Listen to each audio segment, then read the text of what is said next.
ప్రతి సంవత్సరం డిసెంబర్ 3 అంతర్జాతీయ వికలాంగుల సంవత్సరం నిర్వహించుకుంటారు.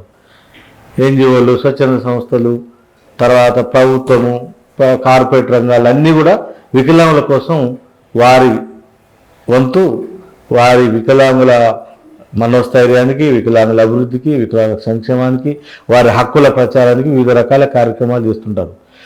మేము వికలాంగుల సంఘాలమంతా రాష్ట్ర ప్రభుత్వం విజ్ఞప్తి చేస్తున్నాం. అన్ని సంఘాల మంత్రి గారిని కూడా, గౌరవ మంత్రి గారు శ్రీ అడ్డూరి లక్ష్మణ్ గారిని తెలంగాణలో కలిశాము. దయచేసి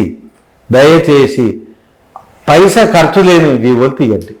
సెక్షన్ 92 ప్రకారం వికలాంగులకు వారి హక్కులు, వారిపై ఎలాంటి వివక్షత చూపినా చట్టపర చర్యలు ఉంటాయి అని పోలీస్ సంబంధించిన బిఎన్ఎస్ఎస్ సెక్షన్లు 92 కలిపి ఒక జీవో తీయండి. మహారాష్ట్ర ప్రభుత్వం తీసింది, మీరు తీయండి. కర్ణాటక ప్రభుత్వం విద్యలో 10% పెంచింది, ప్రైవేట్ రంగంలో 5% ఇస్తుంది. ఆ బిల్లు తయారవుతుంది, చట్టం చేయబోతుంది. అదే బిల్లు చట్టాన్ని మన రాష్ట్రంలో రూపాయి ఖర్చు లేదు, మీరు చేయండి. అదేవిధంగా ముఖ్యమైనది, అతి ముఖ్యమైనది, స్థానిక సంస్థల్లో మరి అవకాశాలు కల్పించండి.